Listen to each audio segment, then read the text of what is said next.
Hello, you're probably wondering what this video is about. Well, this video is about a thank you. I want to thank so many and all of you who have been so encouraging over the past couple of years in reference to my father. I would post pictures of him in and out of the hospital, and I received so many positive comments and so many people saying that my father and I were in their prayers. And so that's what this video is for, just to say thank you. As I laid my father to rest recently, I just have so many people to thank, and where do you start? As you know, you always start out and you're saying, well, I want to make this a short video, and it's never as short as you want it to be. But how can it be? And it's like when I spoke at my father's funeral, there was so much that I wanted to say. And at the time, you speak from your heart, and then the very next day you say, oh, wow, there was so much that I did not say. But you know that what was intended to be will be. And so with that, I just want to say in this video that I want to thank all of you, family and friends, for your support. Thank you for all of your prayers. Thank you for all of your encouraging words. Thank you for your comments. And from Ken to France to my cousin Michael at St. Stephen's AME Church in Jacksonville, Michael Mitchell, I want to say thank you as well. And Pastor Love, who came out for the service of my father, for my sisters, Pam and Dot, and my brother Larry and his wife. And I want to say thank you for being there.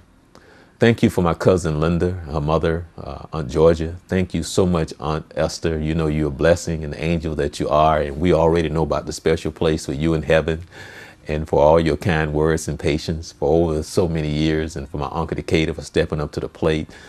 My cousin Ward for showing up. I was surprised to see him. For my cousin, his sister Denise, and Helen and Michael, Linda. All of you mean so much. Thank you, Gerald Wookie, for showing up. I was surprised to see you. And for all of my friends and who looked after my father when I wasn't there, continuous blessings. I want to thank all of you, because it's very difficult to put into words. And you only get that one moment, that one day when you get to speak, like at my father's funeral. And even though there was a lot that I didn't say, I think that there was a lot that I did say. As many of you I know that you don't know, but I had really struggled with my father in our relationship. And one of the first things that I said when I started out my statement was, I grew up without a father. I saw my father, but I did not have a father. And as I learned through life and trying to better understand my relationship with him, because he was right there all the time, but there was no relationship.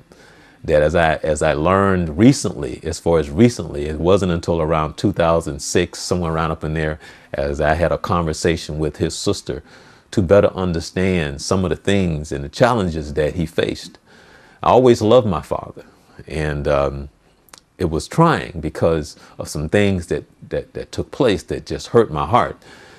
And then once his sister explained some things, and then over the last year or so, as I was able to come to him and we were able to pray together, and God put so much peace on my heart as I held his hand each and every time that I saw him and we prayed, God revealed what his true challenges were.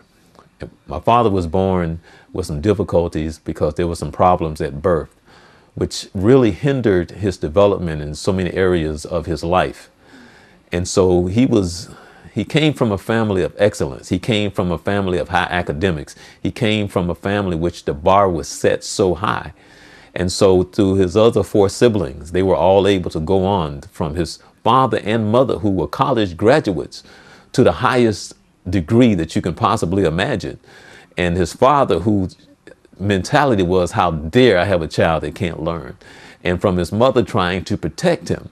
And so many things was kept from me, trying to protect him. I did not understand. And what God put on my heart and revealed to me as I looked in the mirror and looked at myself, the expectations that I had. And sometimes you can get so caught up into your own heart and your feelings and your emotions that you sometimes forget God's grace and his mercy.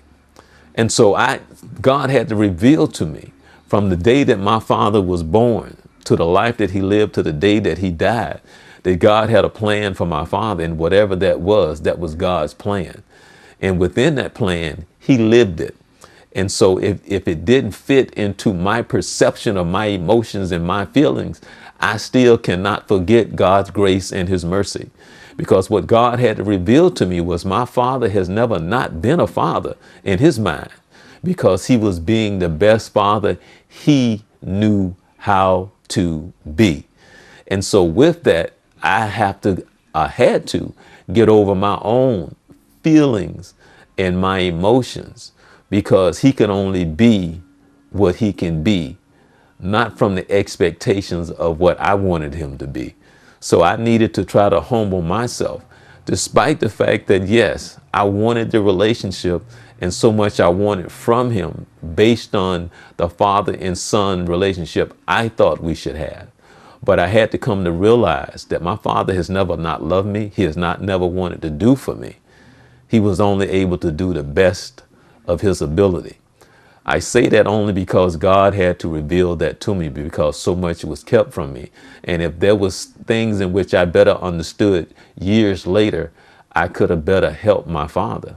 But I've spent so many years and days and just being frustrated because of the relationship I wanted to have. So in a way, I was kind of very selfish, not in a mean way, because who don't want to have a relationship with their parents?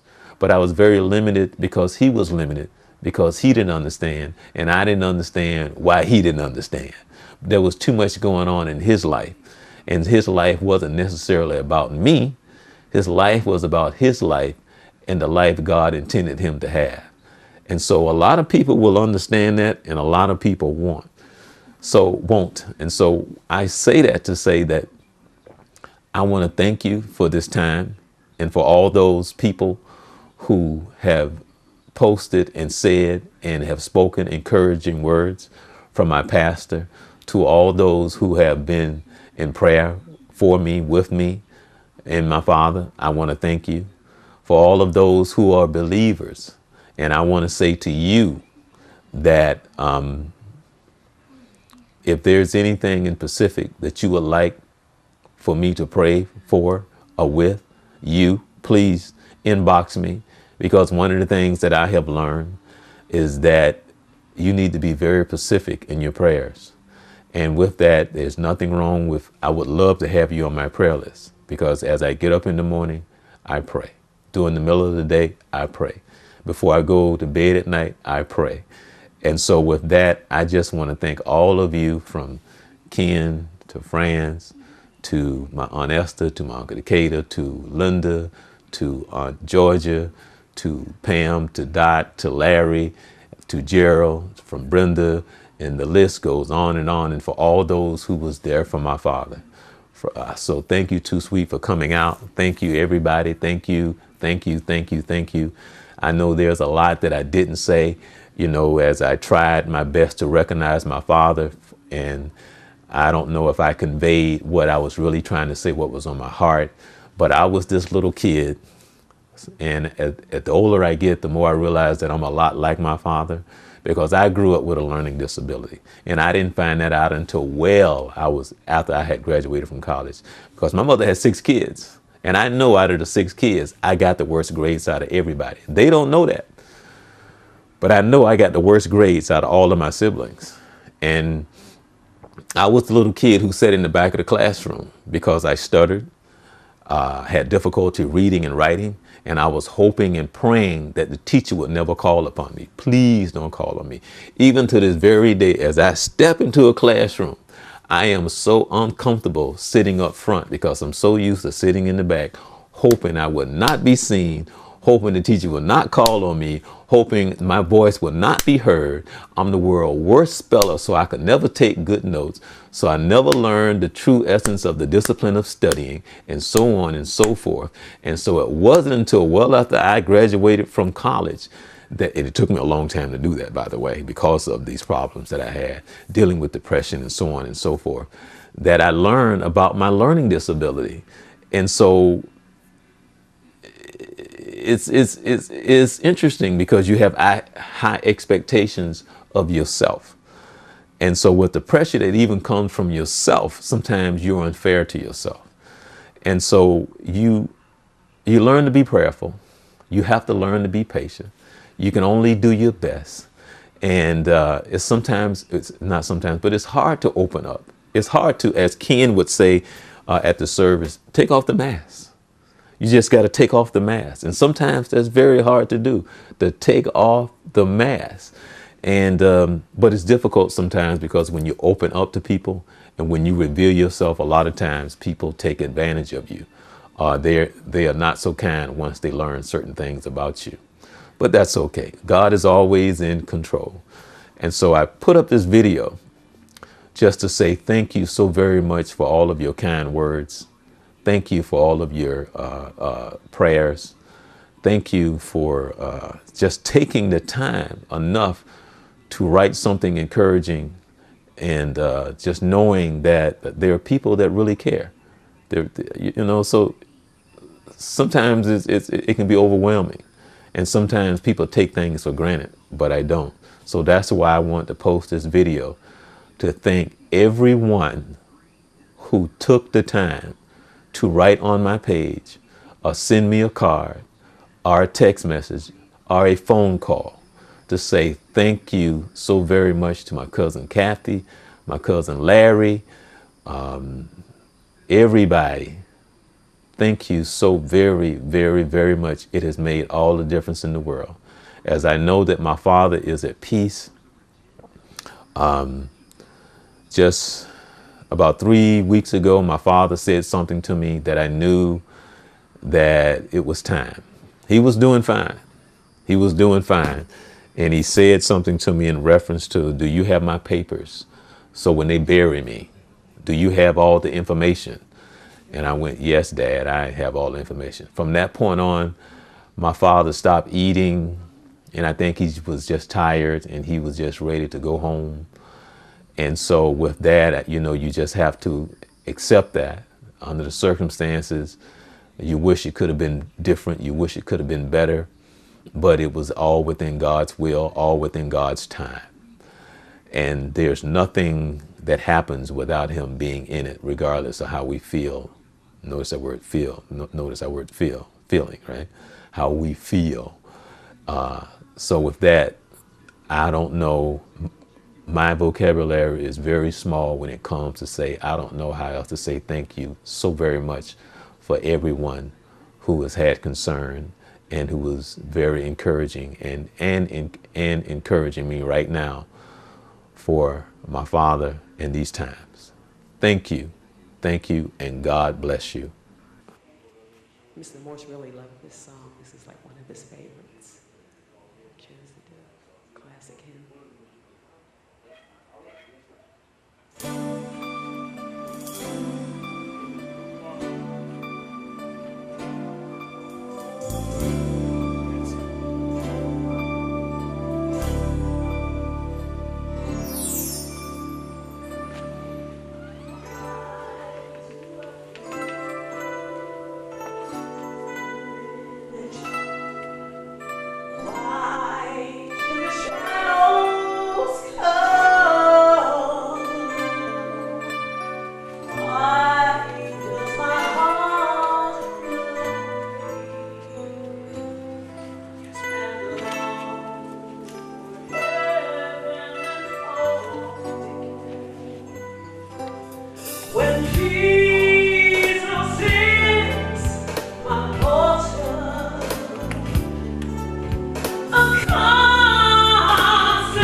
Because